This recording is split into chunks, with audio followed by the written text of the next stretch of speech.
What is going on, Evan Nation? John Bemba here with Keith Eister. Welcome into the Fantasy Alarm MLB DFS Playbook live show. We are looking at the Tuesday DraftKings 10-game main slate. Keith, the MLB season kicking into full gear. A couple rounds through the rotation for some of these guys already. We're getting a larger sample size, which helps paint the picture a little bit better for us when it comes to certain matchups and splits and targets. How is your beginning of the MLB season going for you, man? It's going well. I feel like I'm playing. I haven't had a big score yet, but I have to do it. I'm a big fan of this slate. Yeah, we have a lot of going on. The ownership here, you can go find that live over at fantasyalarm.com. The playbook is live over at fantasyalarm.com as well. Our guy Henry Wilson on that one for you here today. James and I did the preview show last night, so you can go check that out as well.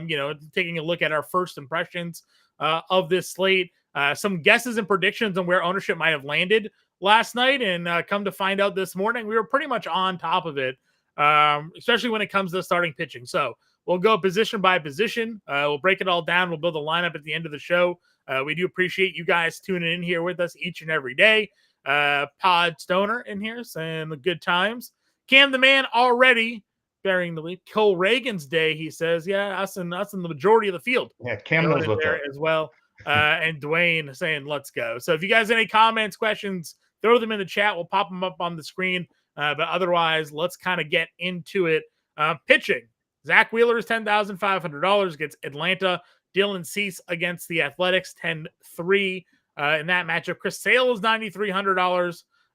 Framber is he going to play or not? Got some good fatigue.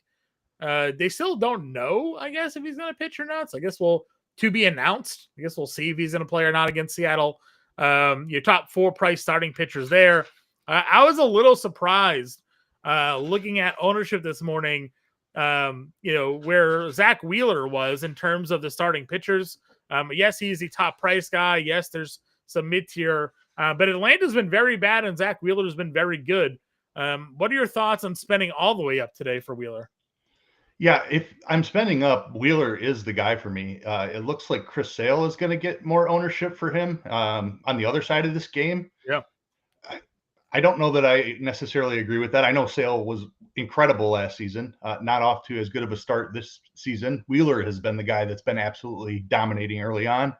And the matchup, Atlanta has not been a great offense for a good while now. Obviously, Acuna's on the shelf still. They're not the elite offense that they were a couple of years ago. So Wheeler is the guy if I'm spending up. This is a loaded pitching slate. There's a ton of great options for cheaper.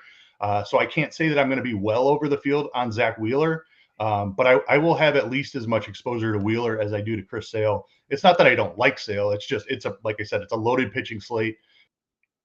This point is a better offense than Atlanta, even though they are worse against left-handed pitching. So that's a positive mark for Sale. But give me Wheeler over a slightly cheaper Sale.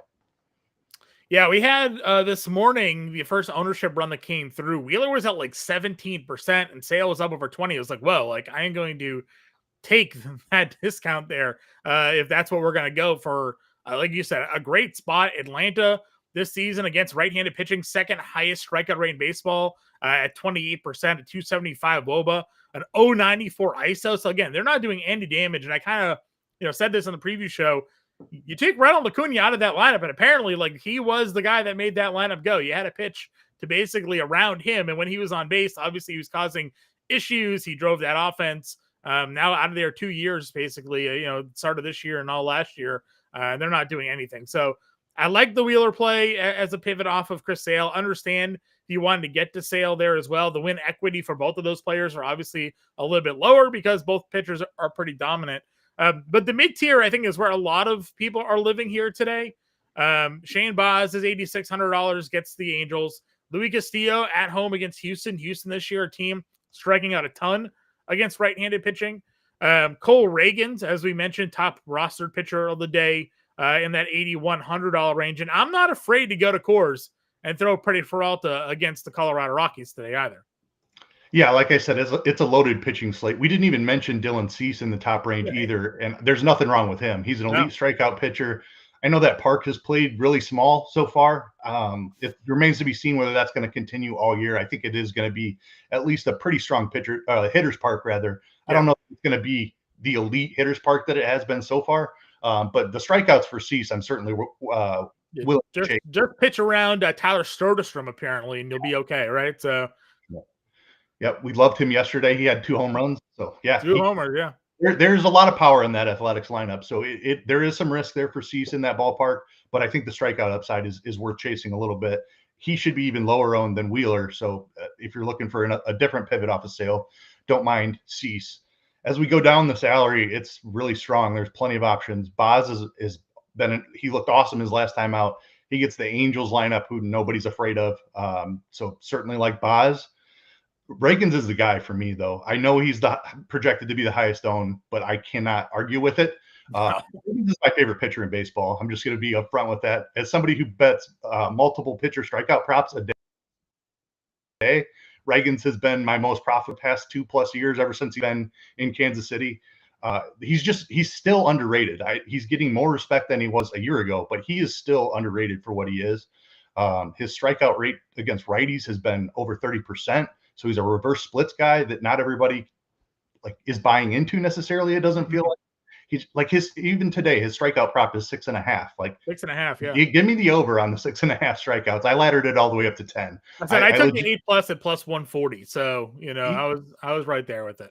Yeah, he legitimately has double-digit strikeout upside. I'm not scared of this Minnesota lineup. They are a little bit better against lefties. There's still plenty of strikeouts in the lineup, though. So historically, they've been better against lefties. And I know, again, I pointed this out on the preview show, super small sample size. You have to take it with a grain of salt. It's 76 plate appearances. But 33% strikeout rate bodes to the elite strikeout upside that he has. Minnesota, though, 071 batting average, 057 ISO, 134 WOBA, -14 weighted wins runs created there, plus WRC plus there. So, just horrific numbers against left-handed pitching for Minnesota Twins early on this year. And yeah, I mean, you got a Reagans play coming off of 10 strikeouts against Milwaukee. Sure, Cleveland, a little bit of a tougher matchup for him there. Was not great, but bounced back. 25 points in a game you didn't even get a win and only went 5 innings in. So, Cole Reagans, obviously, rightfully 30+% rostered here today. And then where you go after that, like you said, kind of depends on what will kind of dictate where your lineup structure goes, right? Like mentioning spending up for Wheeler if you want. Shane Baz is $8,600, gets the Angels matchup. This is in George Steinbrenner Field, so another minor league ballpark. Outdoors in Florida can be scary if it's warm enough and the wind's blowing in the right direction. But I got duped on this one. Pepio and Littell were limited in their first starts of the year. And Baz hadn't thrown more than 60 whatever pitches during the spring. I took the under on him, and then they let him throw 96 pitches in his season debut. So there's just no leash on this kid. Super high ceiling, top prospect in that organization for a while, top 100 prospect in baseball. The injuries obviously set him back, but full go during spring, looked good, full go first start. Gotta really love the potential for that. And then Freddie Peralta, again, under 16% for Peralta here today. Another guy that's been lights out in his 2 starts against Kansas City and New York. Now gets a Colorado lineup that still strikes out a ton. Sure, they're home, so you're a little bit maybe concerned about the potential for the runs in the 9.5 game total matchup there. But highest strikeout in baseball against right-handed pitching so far this year is the Colorado Rockies, 29.7% strikeout rate there. Yeah, 2 guys that I definitely want to be overweight on. The Baz note on the workload is really interesting. An organization, first of all, that is notorious for limiting pitcher workload, and a guy that has had multiple arm injuries over the past few seasons. So definitely interesting, but good to see the 90+ pitches out of Shane Baz. Love the matchup for him against the Angels. Lots of strikeouts, particularly at the bottom of the order for that Angels lineup. So definitely an upside spot for Baz. Peralta in Coors, this price tag is really enticing. Under 8K for $1,000 price drop just because he's in Coors here. Yeah, that doesn't make sense against this version of the Colorado Rockies. Todd Helton is not walking through that door in a uniform. And against Zach Veen, so yeah, Nice little prospect. We'll see what he does. Yeah. But I love Peralta even in Coors. He is a fly ball pitcher, so it does come with risk. There's a lot of power in Mhm. the Rockies lineup, but it's the strikeouts that you mentioned for an elite strikeout pitcher. I dug into Peralta's stuff a little bit. He has changed his pitch mix a little bit this year. The velocity's up a mile an hour, which is good to see. He's kind of tabled his slider a little bit though, and he's leaning on his curveball a little bit more, which has been an incredible pitch for him so far this season. The whiff rate, it's not sustainable, but it's up Yeah. over 90% at this point. That's The whiff impressive. rate on Yeah. the curveball, definitely not sustainable, but Yeah. he's looking really good to begin the season. Great form. So the Coors Field matchup doesn't concern me with this version of the Rockies offense. Yep, I agree with you. Our guy Sean asked about the Reagans on FanDuel. Obviously, FanDuel, you get the quality start points. I'm not concerned about Reagans with the quality starts because he did throw 97 pitches in that Milwaukee start. Yes, when you're a high strikeout pitcher, sometimes that comes with an increased pitch count. Maybe you don't get deeper, but it's not going to be a like workload issue with him. They're going to let him throw 100 pitches. And as we highlighted before, Minnesota is just also not touching lefties right now. So again, small sample size, but you know, if they're not going to have any balls in play against him, he's not going to have to work too hard on these counts. You know, you hope for it, but still, even on FanDuel, 10 strikeouts where you only lose points for the earned run. If you added a win to that game, which maybe they get tonight, even though Lopez is on the other side, you know, the points will still be there for him. I wouldn't shy away from Reagans on FanDuel, and I'm not actually. I built the FanDuel lineup today that included him. So yeah, Wheeler probably has the best leash in baseball, and he's on the slate. But Reagans is up; he's in the top 10 for sure. I would say, like you said, they're not afraid to extend him to 100 pitches, so no concerns about that. Our guy James Grande is in on Landon Roop tonight. Roop, what's the proper pronunciation there on this this last name? I believe it's Roop, but okay. I'm not positive on it. All right, somebody in the chat, let me know. I'm notorious for just butchering people's names, so we'll go with Landon Roop for now. 8 strikeouts and that's against Houston again. This is not your father's Houston Astros team. They strike out a lot. Cincinnati also can't score runs, and they struck out a ton last night against Logan Webb, who's not considered a strikeout pitcher. Do you think there's some value here with Route? I do. I had a little conversation with our boy Grande, and he was pointing out some of Cincinnati's offensive statistics. They've been atrocious this season. Obviously, we talked yesterday about the massive ballpark downgrade for this Reds offense. I think this is definitely an attackable spot. I feel so good about Peralta just above him and Reagans as well that I'm not going to be like all in on the guy, but I definitely think I'll be over the field's ownership on him. I'll have exposure in a 20 lineup build for sure. Yeah, I mean, like I said, he's coming in around 10% right now. So yeah, you'll definitely have in tournaments, especially on DraftKings, where you have to start 2 starters here that you know, he's gonna play up. Any other starters that you have an eye on here today? Let's see here.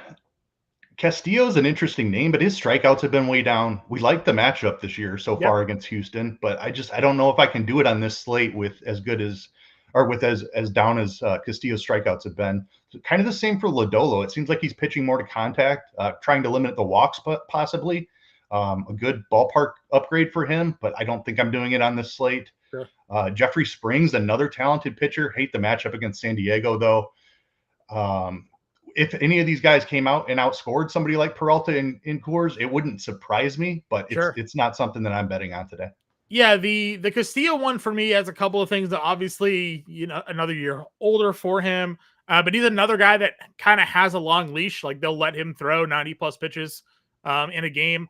Again, the fact that Houston's striking out as much as they're striking out right now, while he hasn't obviously struck out, showing a nice strikeout ceiling yet, 4 and 5 strikeouts in those 2 starts. And he does give up home runs. Like it would not shock me if he gave up a home run or 2. You know, the fact that he could go 7 innings, throw 95 pitches tonight, you know, that's nice. And maybe there is 7 or 8 strikeout potential just because Houston out there against righties, 26.7% strikeout rate against right-handed pitching this year for Houston. Overall, they're a 27% strikeout team, which again, this is a team that has been perennially like bottom 5 team in strikeout rate. Now all of a sudden they're among the top. So I don't mind the Castillo again. If you're just looking at it from an ownership perspective, earlier in the day he was getting a little bit of love. Now he's not really getting as much, more in that mid range. But I'm kind of with you there. I don't think I would go much lower. I would give Roop, as Henry pointed in the chat, maybe a look just because Grande, as sharp as he is bringing up some good points. So when smart people talk, I like to listen to the advice that they're given. So we got there, and our guy Justin in the chat saying his first lineup included him there as well. So anything else at pitching? No, I'm looking to target offenses against the rest of these guys down here.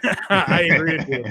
I'm sure you've been well informed of our rule here, which is usually a couple of things. One, if Patrick Corbin's pitching, we look to go against Patrick Corbin. But two, we play Cubs catchers on this show. So those two coincide today. We have Carson Kelly against Patrick Corbin at $3,200. I understand, again, it's going to be cold in Chicago. But Carson Kelly has been a guy that's hit lefties in his career, hit them well when he was a member of the Diamondbacks. Obviously, this offense in general is kind of rolling right now. You can do a wraparound stack, which I love doing in DFS. You can play the 9-1-2 hitters, which gives you, Kelly, Tucker, and Happ in this lineup against Corbin if you wanted to. So I like to start at the bottom at catcher. What are your thoughts at the catcher position today? Yeah, I like the Carson Kelly call out. I was a little bit lukewarm on the Cubs. First, you open up a slate in 2025 and see Patrick Corbin, and you're like, "Oh man, this is the spot of all spots." Unfortunately, it's going to be 30 degrees again in Chicago, Yeah. so I am a little bit. The wind is blowing in as well, which matters. They scored 7 runs yesterday. Yep, exactly, and they did it with small ball. So Patrick Corbin, I was digging into his stolen bases stuff and was having a conversation with Carlucci, another good friend of the show, and Corbin has allowed a ton of stolen bases over the last 2 seasons. So not necessarily applicable to Carson Kelly, but it did put me more on the Cubs despite the weather being pretty bad in Wrigley. So adding Carson Kelly to my stack, I am certainly okay with that. We'll talk about some of the speedsters when we get to other positions, but I like Carson Kelly. Where else are you looking to go outside of Kelly here today at the catcher position? Yeah, William Contreras at the top is in Coors against a lefty. That's hard to argue with. He's very expensive. Freeland is unreasonable at limiting BABIP at times, which plays like Coors Field is the worst BABIP part in the league, which is why it plays so well for offense. So I'm down on Milwaukee just because they're in Coors, and I love another spot on the slate that's not going to be quite as popular as Coors. I don't think they're not going to be unowned by any means, but Rutschman right below him is on Baltimore, who I absolutely love tonight. The total in the Arizona game is the same as the total in Coors. So this is an elite spot. The roof is open in Arizona. It is 88 degrees currently here. It's an awesome hitting spot in Arizona. The park plays a lot better when that roof is open. Baltimore is my top offense of the night. Adley Rutschman looks really great to me. Yeah, the one thing I always have a little bit of hesitation with Adley is this isn't the right split spot for him, but then Merrill Kelly on the mound is just pitching pretty poorly and actually pitching poorly to this side of the plate. So like he'll face a lefty struggling in general. So I'm with it there. I'm behind Baltimore. I did some snake drafts over on Underdog today because I love getting in their battle royals that they got going on each day. And have some Adley Rutschman exposure, getting some Baltimore exposure today over in the snake draft. So good with Contreras, certainly in Coors. Good with Adley in that matchup against Merrill Kelly. He's just overall struggling there. We had a Jonah Heim mention by Justin here again. Chicago game. Jameson Taillon's a big fly ball pitcher. It's going to be cold. Wind's not necessarily blowing in the correct direction, but again, if you're in on Jonah Heim at $3,700, certainly can be. Anything else for you here at catcher? I don't mind the Heim call. I mean, on Texas bats a little bit. Taillon can definitely give up some power. Like I said, I don't think it's the best power spot in Wrigley today, but stacking Rangers, I'd be fine with Heim. Gabriel Moreno, the other name I wanted to mention. Charlie Morton is on the wrong side of 40 here. He got absolutely blasted in his last start. Had 10 strikeouts too, but he was still struck out 10 times. Yeah, he was getting barreled at an excessive rate though. I don't believe he is the same pitcher that he's been over the last several seasons. No. So I'm on the Diamondbacks on the other side of this game. I mentioned the fantastic hitting weather with the roof open there. Yeah, being a Red Sox fan, I was watching that game and they were talking about how he's relying more on his curveball these days, Morton, because obviously the fastball doesn't necessarily have the same punch as it used to have, and sometimes those curveballs hang. You can hit those far. So that's a look at the catcher position. We did give a shout if Eric Haas does find himself in the lineup.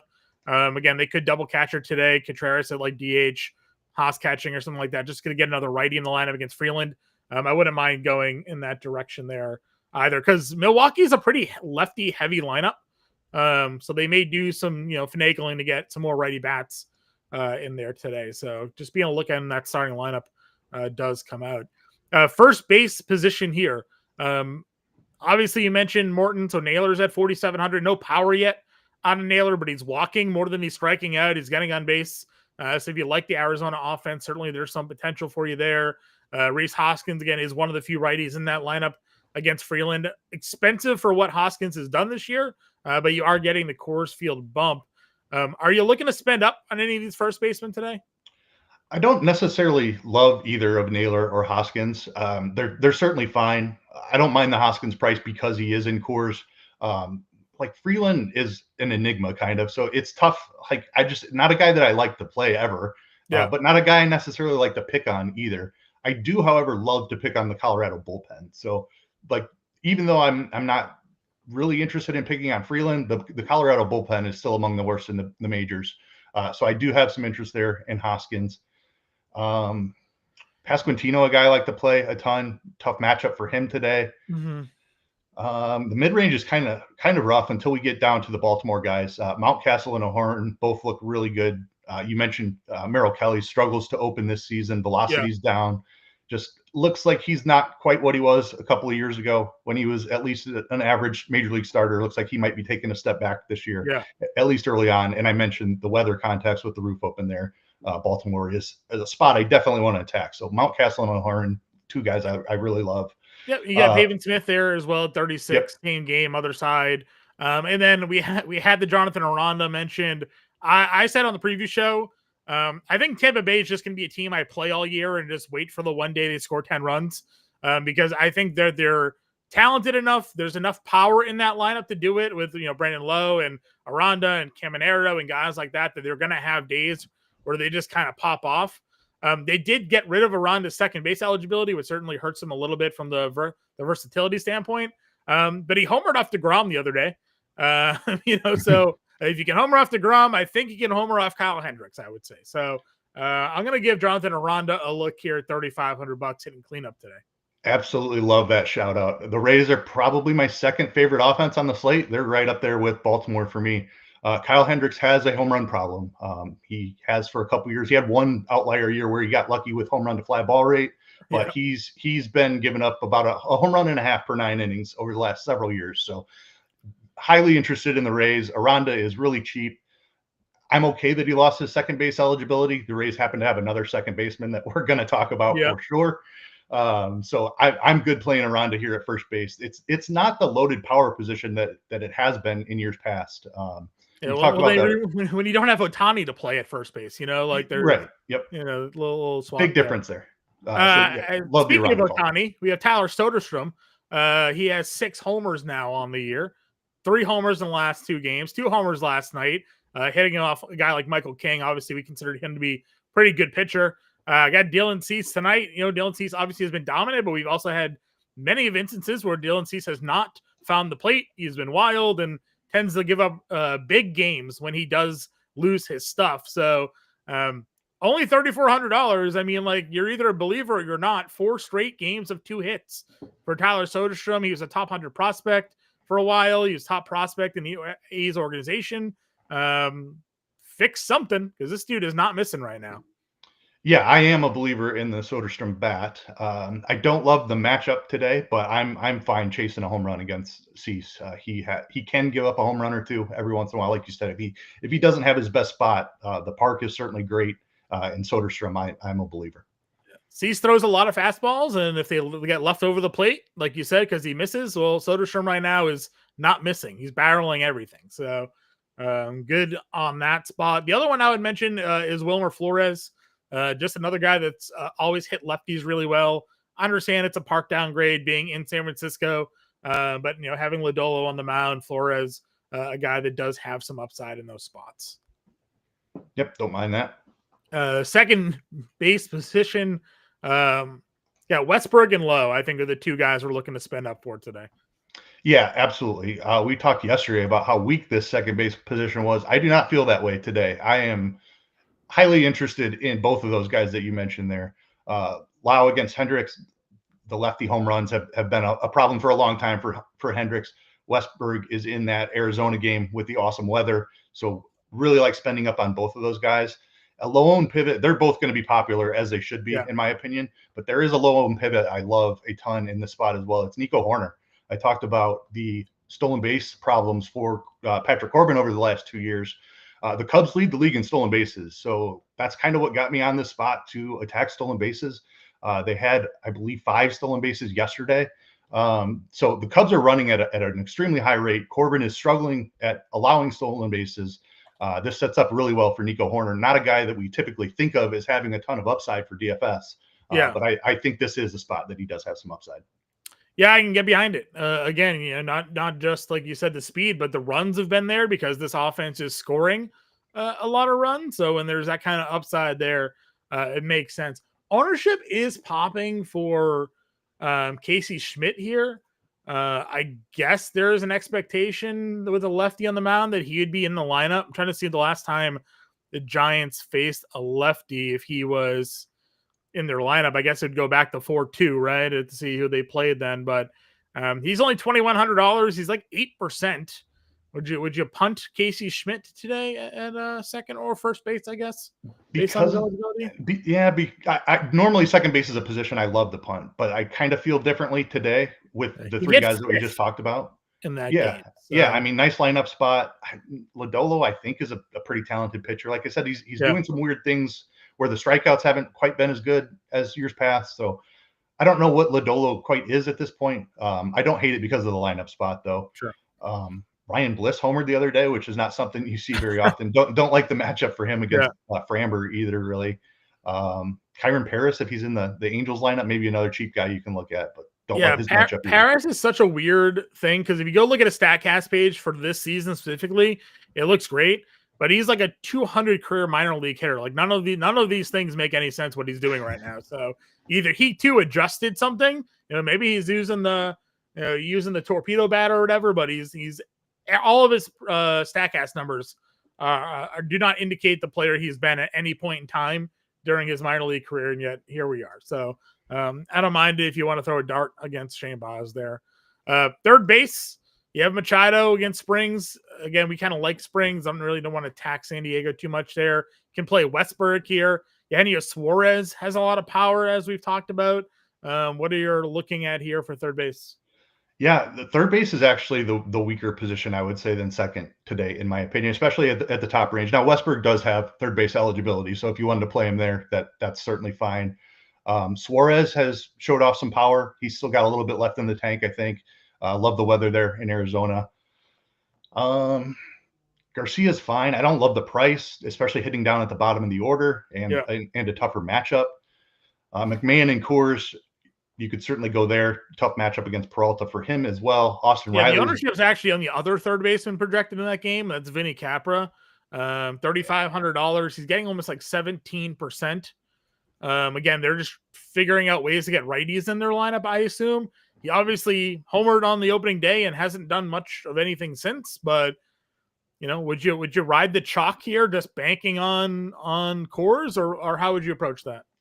I don't love it. I'd be worried about pinch hit risk. I haven't dug into the numbers yet for Milwaukee, but anytime you see a platoon situation like this where a bunch of righties who don't normally start are in there, you get concerned about pinch hit risk later on in the game. So if you're only getting 3 at bats, that becomes a little bit more concerning, maybe negates the ballpark upgrade a little bit. So I'd be underweight on Capra. There are some plays that I think we could talk about, though, down here. Junior Caminero is the first name that I wanted to mention. We talked about this spot for the Rays. He actually leads all of Major League Baseball in bat speed. He has not been good this season. He's striking out too much. He's not making contact hardly at all. His contact rate is below 20%, but he literally has the highest bat speed in Major League Baseball this season. Higher than Ohtani, higher than Judge. This is a dude who's going to hit for power when he makes contact. He has not made contact yet. So it's extremely risky. But against a low strikeout pitcher like Kyle Hendricks, who has a fly ball home run problem, I have a ton of interest in Junior Caminero today. I like that. I'll say another one as some value. He's activated off the IL today. I guess we'll see officially if he's in the lineup or not. You do have Josh Jung at just $3,200. Talk about a lot of power. Again, I understand the wind and coldness and things like that in Chicago, not necessarily conducive to today. But again, tie on a fly ball pitcher. This dude does have a lot of power.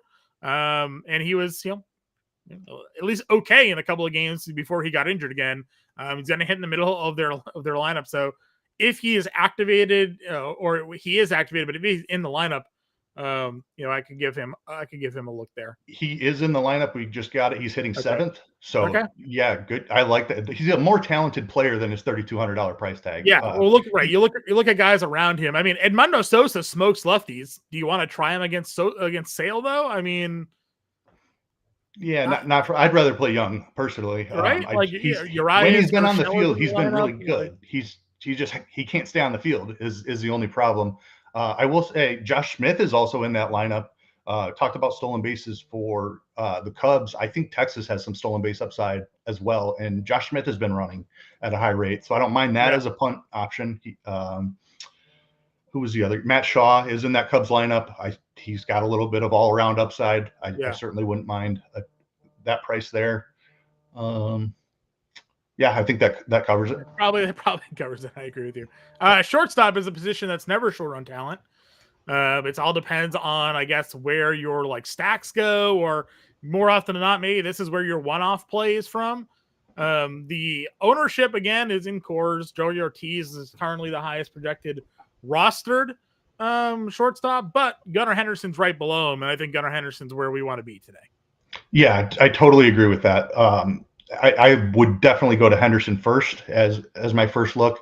I will say that a strategy I like to employ in large field tournaments is to fade the highest owned hitter for the Orioles and not play Henderson in your stack, and then get upside from another elite hitter at this position, like a Trey Turner, not a great matchup, obviously, Bobby Witt.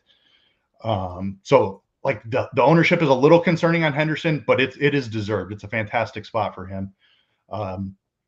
Dansby Swanson, another guy that I really like at this position, has hit really well against lefties throughout his career. So definitely don't mind looking that direction. Yeah, no, Swanson for sure. Again, just the matchup against Corbin. It just, the guy was basically out of baseball. If it wasn't for the Jack Leiter injury, he wouldn't be in this rotation right now. So, I like the opportunities to kind of go ahead and target him. Let's see. Again, Ortiz is just trying to get righties in that lineup. He's not having a great year, fringe player. You might be right on Freeland. Every time we click on the Milwaukee bat, we're like, this guy kind of sucks. Right? They're going to stack all these 180 hitting righties in their lineup today. All right, cool. Give me Jackson Holliday over Joey Ortiz. That's at least he's a young, exciting, super talented guy against a bad starting pitcher. Freeland's not great by any means, but I said, he kind of find his ways to wiggle out of jams. I don't know. I'm not super high on Milwaukee. So this ownership that I'm seeing, I would much rather play Baltimore guys. So agreed. Playing Holliday over Henderson and stacking the bottom of the order, because I think Baltimore is going to be plenty popular as well. So you need to find a little bit of a way to differentiate. Holliday's a guy I like a lot. Waiting for some home run power to come from Jackson Holliday. We know it's there, but the batting average is starting to tick back up. Heston Kjerstad is basically free again. He's like $3,000 in the outfield for Baltimore. Stack staying all in on Arizona. Perdomo hitting second at 38.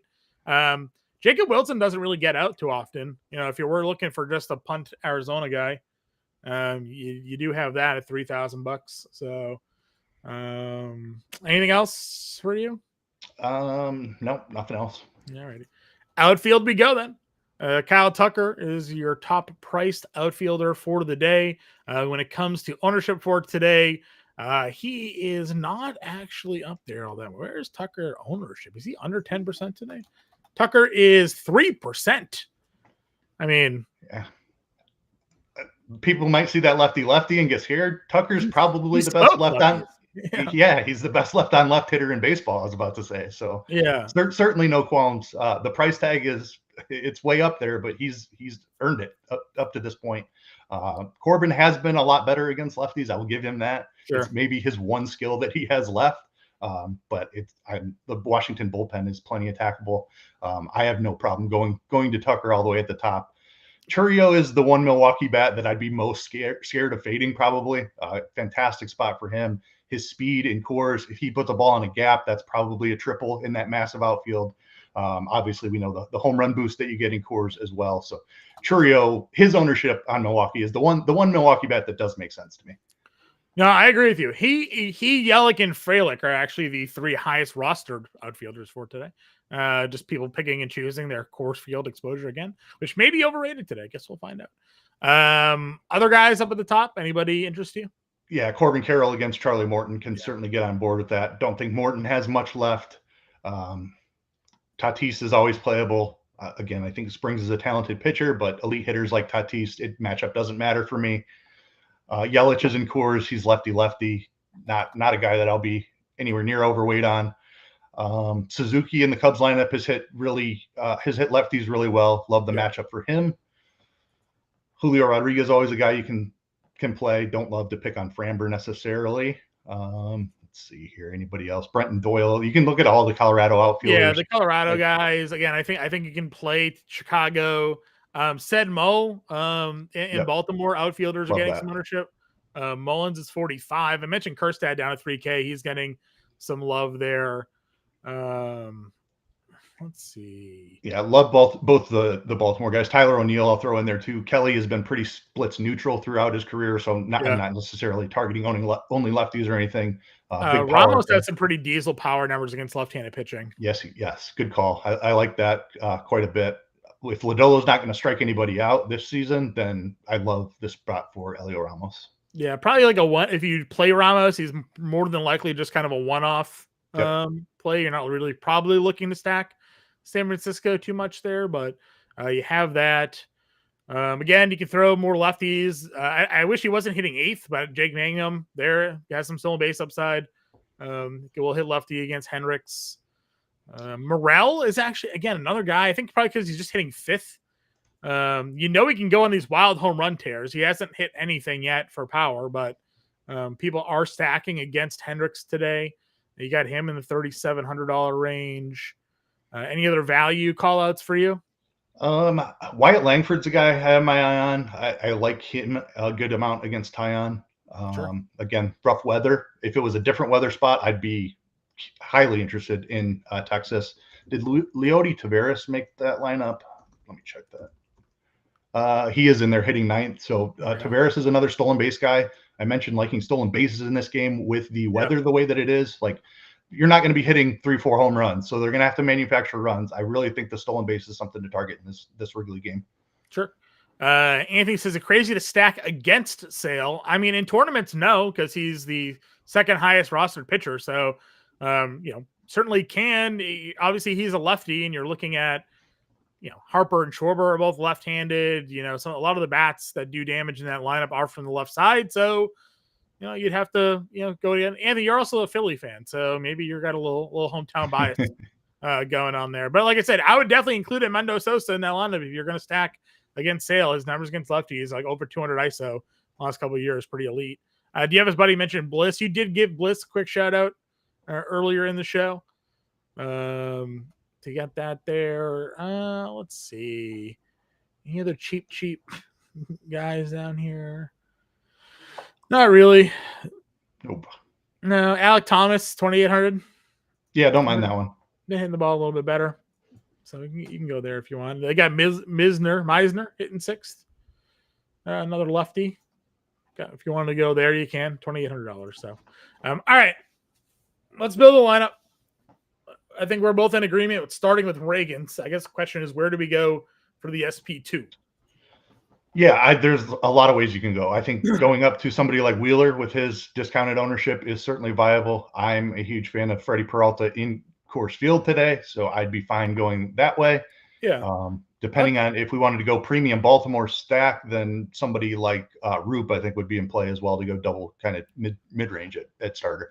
Yeah, let's see. So Peralta currently is the 3rd highest roster pitcher.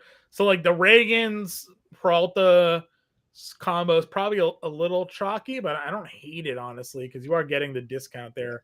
And we are going to need to spend up for. Reagan Sale is the chalk, right? The chalk. Yeah. So Yeah, I mean it is popular, but I don't think it's the most popular. No. Yeah, you're gonna get Sale Reagan's as your top two. So you Peralta has the pivot off of Reagan. We actually just got an update.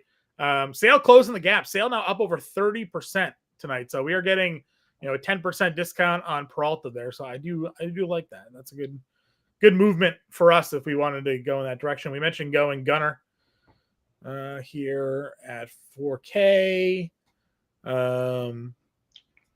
How Baltimore heavy are we going? What's your 4-stack? Are we 4-stack in Baltimore, 3-stack? What's your usual preference here? I'm a stack heavy type of guy, so I'm usually 4-4s or 5-2-1 type of things. Okay. So we don't necessarily have to. I play large field where it's extremely top heavy, so we don't Sure. necessarily have to do that for this type of lineup.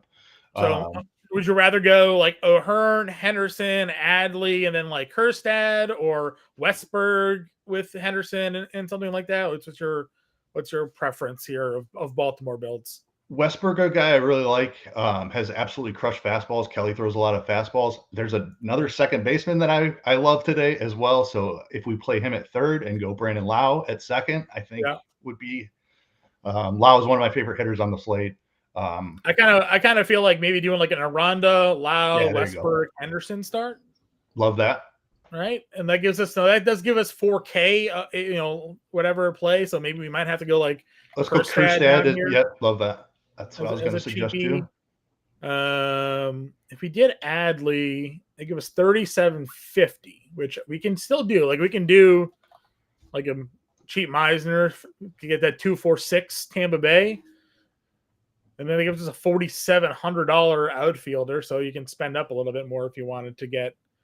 I mean, if you wanted to do just a full game stack, you get Mullins in there, or we could go a little bit different off that. What are your thoughts here?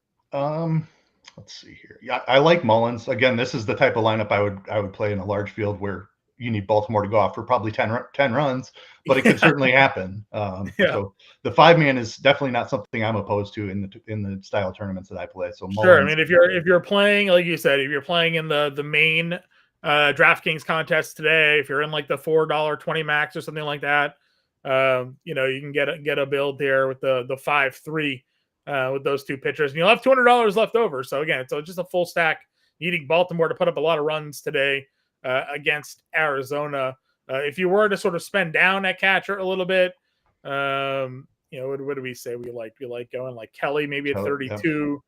Give you some more money to go up for. Maybe you don't play Meisner there. You can get up to O'Neill if you needed to. Let's see if we kept Meisner. What does that give us for Thompson? 65. So we could play Chourio, just go a one-off Chourio Coors play. Yeah, he's certainly my favorite Milwaukee bat. Right. So different ways to go. We don't have a Milwaukee lineup yet, right? That's doesn't look like it. Not that I've seen. Nope.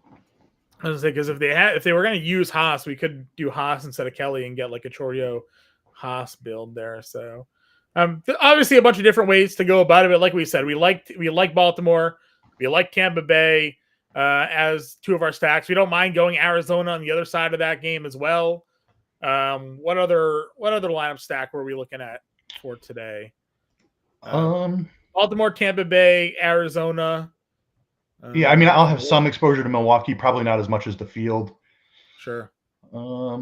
Those are my top stacks for sure. I'll have Cubs and Rangers exposure. I won't do any full 5-man stacks like we just built of those two teams, but a 3-man of either of those I'd be fine with.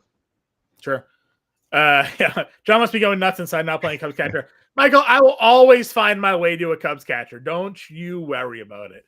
Magnum PI Tampa Bay today says stacks though. I do like some Jake Magnum there. I just wish he wasn't hitting so low in the lineup.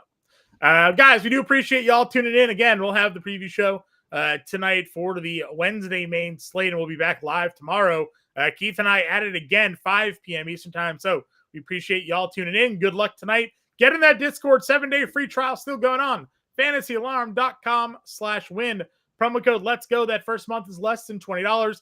Get 7 days free. That means you'll get not only all of our MLB DFS content, our NBA, NHL. It's Masters Week. Come check out our Masters PGA DFS content for free as part of the 7-day free trial today. win with the family, stay with us, and we'll be back tomorrow. We'll talk to you.